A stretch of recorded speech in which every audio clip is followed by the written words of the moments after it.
Russian President Vladimir Putin has again placed the question of territorial control at the center of Moscow's conditions for halting the war in Ukraine. Speaking during a visit to Kyrgyzstan for a collective security treaty organization meeting, he stated that the withdrawal of Ukrainian forces from territories claimed by Russia remains the decisive requirement for a cessation of hostilities. Without such a withdrawal, he said, Russian forces would pursue the same objective through continued military action. Putin's remarks, delivered in Bishkek, reflect the Kremlin's ongoing attempt to shape the diplomatic landscape as discussions continue between the United States, European governments, and Ukraine. According to the raw document, Putin emphasized that Russia has been receiving multiple proposals related to the cessation of fighting, but Moscow's condition remains unchanged. In his words, we continue to receive proposals to cease hostilities here, there, and everywhere. If the Ukrainian forces leave the territories they hold, then we will stop the fighting. If they do not withdraw, we will achieve this by military means. That is all. The comments were made in Russian and captured by media pools covering the summit. This statement aligns with previous positions publicly communicated by Russian officials who have repeatedly asserted that Ukrainian forces must pull back from territories Moscow claims as part of its administrative and security perimeter. However, Putin did not specify during the Kyrgyzstan event which exact territories fall under this requirement. Donetsk and Luhansk in eastern Ukraine remain among the regions Russia has insisted on retaining control over since the early stages of the wider conflict in 2022. These territories have long been referenced in Russian public statements as core strategic priorities due to their political, logistical, and military significance. The raw document highlights that these areas were also included in an early draft proposal presented by the United States during previous discussions aimed at building a potential peace framework. The original draft reportedly acknowledged Russia's hold over some territories in eastern Ukraine, a point that sparked significant criticism from Kyiv and several European Union member states. Following these objections, the document was amended to better reflect Ukrainian sovereignty and to address security concerns raised by European governments. Putin's remarks during his Kyrgyzstan visit show that Moscow is still attaching considerable weight to the territorial dimension of any future agreement. He noted that certain proposals could serve as a theoretical basis for negotiations, but emphasized that many questions remain unresolved. He said, "We agree that this could serve as a basis for future agreements. However, it would be impolite of me to discuss any final options at this point, as there are none, and certain aspects are of a fundamental nature." This language indicates that Russia views the amended version of the US proposal as incomplete or insufficient from its perspective. The reference to fundamental aspects suggests that questions related to borders, military presence, security guarantees, and political arrangements are central to Moscow's current position. At the same time, Putin's acknowledgement that the proposal could serve as a basis for discussion signals that Russia is prepared to consider certain frameworks, though only under terms it considers acceptable. As the conflict moves into another winter season, Putin's statements take place at a moment when military operations face changing conditions. Historically, winter has introduced logistical challenges for both sides, affecting mobility, equipment maintenance, and frontline stability. In previous years, the winter months have also been periods where political messaging intensified as each side attempts to shape international perceptions and adjust expectations among allies and partners. Russia currently controls roughly 1/5 of Ukraine's recognized territory. This includes areas in Donetsk, Luhansk, Kherson, and Zaporizhzhia regions that have been occupied since the early phases of the conflict, as well as Crimea, which Russia seized in 2014. While Moscow claims these regions as part of its expanded territorial boundaries, the international community, aside from a small number of states, does not recognize these claims. Ukraine continues to assert that all occupied areas must be returned under Kyiv's administration and has consistently refused any settlement that requires territorial concessions. Ukrainian officials have repeated this stance during public appearances, briefings, and diplomatic exchanges. They argue that accepting Russia's conditions would undermine Ukraine's sovereignty and set a precedent encouraging future violations of international territorial norms. Kyiv maintains that peace negotiations can only occur if Russia withdraws its own forces from Ukrainian soil, not the other way around. These differing positions have contributed to a diplomatic impasse. International actors, including the United States, the European Union, and several neutral countries, continue to examine frameworks that could narrow the gap between the two sides. However, despite ongoing diplomatic exchanges and working-level discussions, no comprehensive proposal has gained the approval of both parties.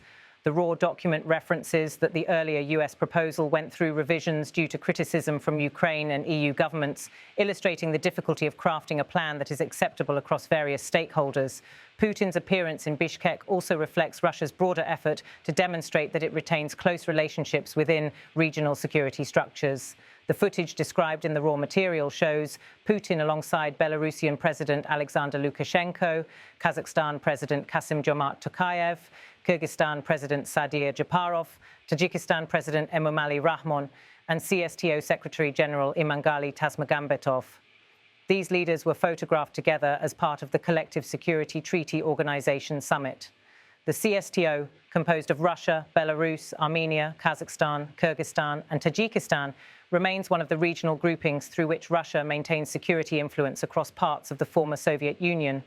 While the event itself focused on regional cooperation, it provided a backdrop for Putin's comments on Ukraine. His statements were captured by pool cameras and formed a notable part of the public messaging surrounding the summit. Russia has often used international or regional gatherings as platforms to articulate its position on the conflict, seeking to influence both diplomatic narratives and public opinion. The raw document also references media restrictions and usage guidelines attached to the footage. These guidelines are typical for international news pools, particularly when dealing with state-provided video from sensitive or high-profile events. The notes specify that material should not be reused after a certain date and that it is designated for editorial use only, reflecting the controlled nature of such footage. Putin's statements in Kyrgyzstan follow a pattern seen throughout the conflict. Russia communicates readiness to consider negotiations, but simultaneously sets conditions that Ukraine rejects. By making Ukrainian territorial withdrawal a precondition for halting hostilities, Moscow is framing the negotiations in a way that positions its control over contested regions as a starting point rather than an outcome to be debated. Ukraine's firm rejection of territorial concessions continues to be a defining factor. Kyiv has repeatedly argued that negotiations under such conditions would be incompatible with the country's constitutional framework, which mandates the protection of territorial integrity. Statements from Ukrainian officials and representatives underscore that any future peace arrangement must ensure full sovereignty over all lands recognized internationally as part of Ukraine. As winter approaches, military analysts observe that both sides may adjust their strategies. Russia may use the winter period to strengthen defensive positions in occupied territories, while Ukraine may focus on preserving capabilities and preparing for eventual spring operations. Diplomatic efforts, meanwhile, continue at multiple levels, though they remain overshadowed by public declarations that highlight the deep divides. The earlier US draft proposal mentioned in the raw document was one of several attempts by international actors to find a formula for halting the fighting.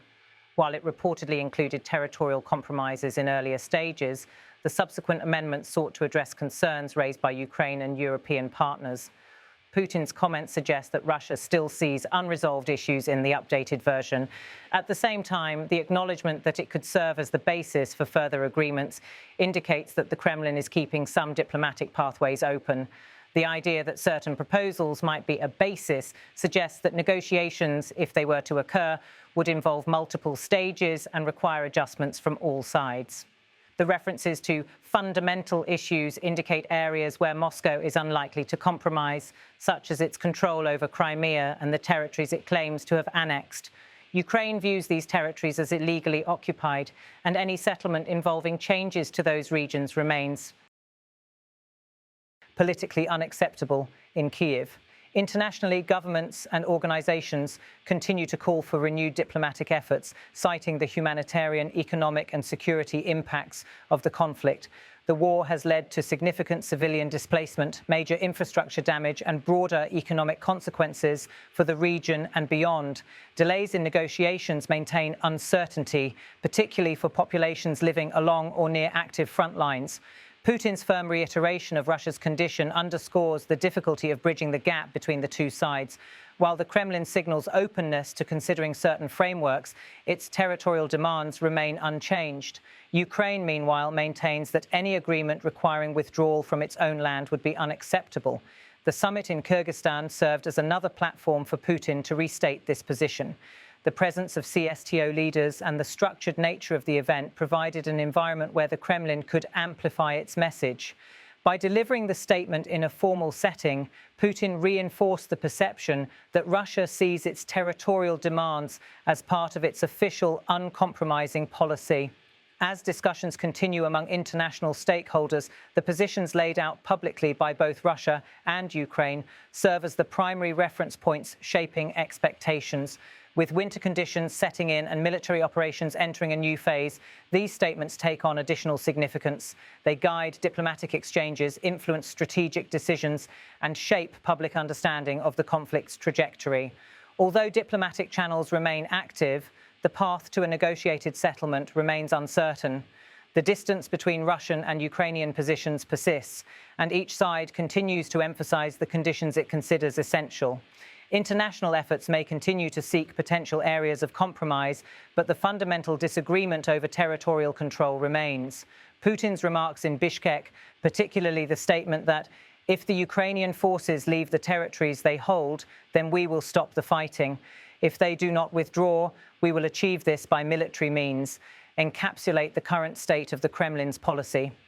Ukraine's stance remains equally firm in its rejection of withdrawal from territories recognized internationally as Ukrainian.